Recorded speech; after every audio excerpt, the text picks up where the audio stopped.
झारखंड, जिसका मतलब होता है लैंड ऑफ फॉरेस्ट, साल 2000 में इंडिया का 28 स्टेट बना।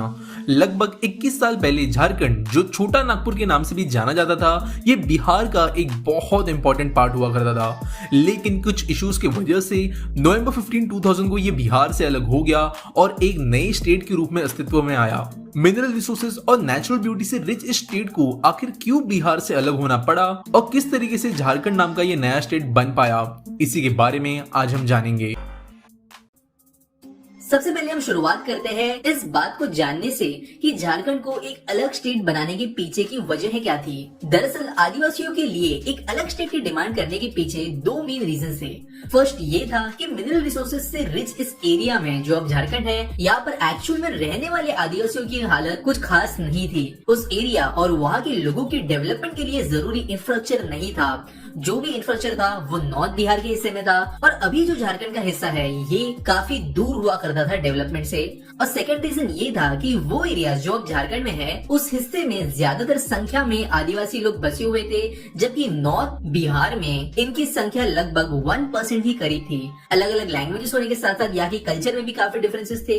झारखंड एक पहाड़ी इलाका था जहाँ पर मिनरल रिसोर्सेज की भरमार तो थी, वहीं पर बिहार एक मैदानी इलाका था जहाँ पर कई सारी नदियां बहती थी, जिसकी वजह से मिनरल्स के बजाय यहाँ पर खेती ज्यादा की जाती थी। झारखंड एक अलग स्टेट बनने के पीछे अगर एक मेजर रीजन या एक सिंगल रीजन के बारे में हम कहें तो हम ये स्टेट में कह सकते हैं कि मिनरल्स का ठीक तरीके से इस्तेमाल कर पाए, जिसका फायदा इस जगह की डेवलपमेंट के लिए हो पाए, इसके लिए इसे सेपरेट करने की डिमांड की गई। लेकिन झारखंड स्टेट की डिमांड देश की आजादी के भी पहले ही शुरू हो गई थी। सबसे पहले साल 1912 में हजीराबाद के स्टेट कोलंबिया कॉलेज के एक स्टूडेंट ने ये प्रपोजल रखा था कि आदिवासियों के लिए एक अलग स्टेट बनाना चाहिए। इसी के कुछ साल बाद आगे चलकर इस ट्राइबल स्टेट के फॉर्मेशन की डिमांड को अपनी आवाज से और स्ट्रॉन्ग करने के लिए जो पर्सन सामने आए वो थे जयपाल सिंह मुंडा। आपको ये बता दें कि जेएस मुंडा एक पॉलिटिशियन ही नहीं बल्कि एक राइटर और बेहतरीन हॉकी प्लेयर भी थे। उनका जन्म एक आदिवासी फैमिली में हुआ था। उन्होंने ऑक्सफोर्ड यूनिवर्सिटी से अपनी पढ़ाई की थी और सिविल सर्वेंट के तौर पर काम भी कर चुके थे। वो कॉन्स्टिट्यूशन असेंबली ऑफ इंडिया के एक मेंबर रह चुके थे। इसके अलावा साल 1929 में हुए ओलंपिक्स में इनकी कैप्टेंसी के अंदर इंडियन हॉकी टीम ने अपना गोल्ड मेडल भी जीता था। साल 1928 में जीएस मुंडा ने साइमन कमीशन को एक मेमोरेंडम सबमिट किया, जिसमें ईस्टर्न इंडिया में आदिवासियों या ट्राइबल्स के लिए एक अलग स्टेट बनाने की डिमांड की गई, लेकिन साइमन कमीशन ने ये डिमांड रिजेक्ट कर दी। इसके बाद साल 1939 में जीएस मुंडा ने आदिवासियों की एक महासभा का फॉर्मेशन किया और उसके वो खुद प्रेसिडेंट बन गए। देश की आजादी के बाद में यही आदिवासी महासभा झारखंड पार्टी के रूप में बाहर निकल कर आई। साल 1952 में बिहार की विधानसभा इलेक्शन के लिए ये पार्टी खड़ी हुई और 33 सीट्स के साथ में इन्होंने अपनी जीत दर्ज की। और ये जो 33 सीट्स मिली वो वही सीट्स थी जो अब झारखंड का हिस्सा है। इस जीत से ये बात बहुत क्लियर हो गई थी कि झारखंड में रहने वाले लोगों को जिन्हें वोट किया था उसके जरिए उन्होंने ये बात क्लियरली जताई थी कि झारखंड स्टेट का वो भी समर्थन करते हैं और इस स्टेट की डिमांड के अंदर सपोर्ट भी है। ये बात क्लियर हो गई। इस जीत के बाद 1955 में झारखंड के सेपरेशन को लेकर स्टेट रीऑर्गेनाइजेशन कमीशन बनाने के लिए एक मेमोरेंडम दिया गया, लेकिन जो एसआरसी थी उन्होंने इसे रिजेक्ट कर दिया।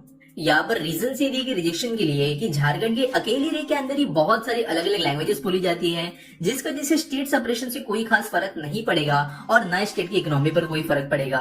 लेकिन इसकी वजह से झारखंड स्टेट फॉर्मेशन की जो डिमांड थी वो कम तो नहीं हुई, लेकिन कुछ समय के लिए जरा शांत तो हो गई। 1963 में ये जो झारखंड पार्टी थी इन्होंने अपने आप को इंडियन नेशनल कांग्रेस के अंदर मर्ज कर दिया और 1970 में ही जेएस मुंडा की डेथ हो गई, जो फोर फ्रंट में थे इस स्टेट फॉर्मेशन की डिमांड को लेकर। इनके डेथ के 2 साल बाद ही 1972 में झारखंड मुक्ति मोर्चा जेएमएम नाम की पार्टी का गठन किया गया और इसके जो फॉर्मेशन मेंबर्स थे शिबू सोरेन, विनोद बिहारी महतो और एके रॉय, ये खुद पहले मर्जर के पहले वाली पार्टी का हिस्सा हुआ करते थे। इन्होंने आंदोलन शुरू किए झारखंड को एक अलग स्टेट बनाने के लिए और 1989 के इलेक्शन रिजल्ट्स के बाद में पहली बार एक समिति का गठन किया गया जो झारखंड को स्टेट बनाने के लिए चीजें रिसर्च करेगी और इसकी जांच करेगी। इस बार डॉक्टर बीबी केसरी ने झारखंड स्टेट की फॉर्मेशन की जरूरत पर स्ट्रेस देते हुए सेंट्रल गवर्नमेंट को एक मेमोरेंडम सेंड किया और दिसंबर 1994 में Jharkhand area autonomous council bill Bihar की विधानसभा में फाइनली पास हो गया, जो एक मेजर स्टेप था स्टेट के फॉर्मेशन के लिए। यह 1998 में जब झारखंड स्टेट के फॉर्मेशन की मुहिम थोड़ी ढीली पड़ने लगी थी तब लाल सिंह नाथ सहदेव ने इस मुहिम को लीड करते हुए झारखंड स्टेट को बिहार से अलग करने पर बहुत ज्यादा स्ट्रेस दिया। यूनियन गवर्नमेंट के सामने बिल्स प्रोड्यूस किए गए और यहाँ पर लालू प्रसाद यादव, जो बिहार के पॉलिटिक्स में एक जमाने पर बहुत ज्यादा एक्टिव हुआ करते थे, इन्होंने कुछ बोल्ड स्टेटमेंट्स देते हुए झारखंड के सेपरेशन पर दौर किया। इसके बाद में जब लास्ट असेंबली इलेक्शन हुए तब जो आरजेडी पार्टी थी उन्हें उतनी सीट्स नहीं मिल पाए कि वो इंडिपेंडेंटली गवर्नमेंट बना सके। इसके लिए उन्होंने कांग्रेस के पास जाना सही समझा और इस समय पर यह फैसला किया गया कि अगर कांग्रेस के साथ में मिलकर सरकार बनाई जाएगी तो जो रीऑर्गेनाइजेशन बिल है इसके अंदर कोई रुकावट नहीं करेगा।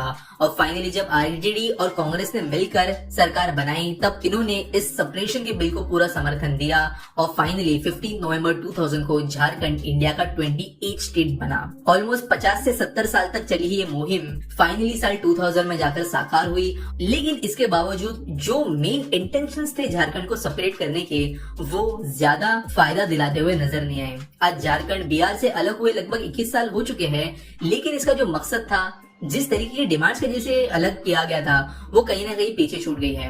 इंडिया के टोटल मिनरल रिसोर्सेज का 40% से अधिक झारखंड के पास में मौजूद है। यहाँ से मिनरल सिर्फ इंडिया ही नहीं बल्कि दूसरी कंट्रीज में भी एक्सपोर्ट किए जाते हैं। इंडिया की जीडीपी में झारखंड का कंट्रीब्यूशन बहुत बड़ा है, लेकिन इसके बावजूद आज भी झारखंड को कुछ पिछले स्टेट्स के अंदर गिना जाता है। इसके अलावा जो मेन रीजन है इंफ्रास्ट्रक्चर, इकोनॉमिक डेवलपमेंट, लाइफस्टाइल, इन सारे चीजों के अंदर आज भी झारखंड में रहने वाले लोग और यहाँ के आदिवासी लोग विकास से बहुत ज्यादा दूर है। आज भी हमारे देश की पॉवर्टी लाइन के नीचे 40% जनता झारखंड की रहती है। और एक हैरान करने वाली बात यह है कि जो स्टेट पूरे देश को मिनरल रिसोर्सेज पहुंचाता है, नेचुरल ब्यूटी के लिए जाना जाता है, वही स्टेट आज डेवलपमेंट की राह देख रहा है। यहाँ न सिर्फ पॉलिटिशियंस बल्कि बाहर से आकर भी लोगों ने इस स्टेट को एक्सप्लॉइट किया है इस रीजन के अनस्टेबल क्लाइमेट की वजह से, और इसका भुगतान जो है यहाँ पर रहने वाले लोग कर रहे हैं। उम्मीद करते आगे जाकर झारखंड आज भी जो इनके पास में बहुत ज्यादा मिनरल रिसोर्सेज बचे हैं उसका फायदा उठाते हुए एक प्रोग्रेसिव स्टेट बनकर निकल आएगा और इसका फायदा ओवरऑल पूरी इंडिया को होगा।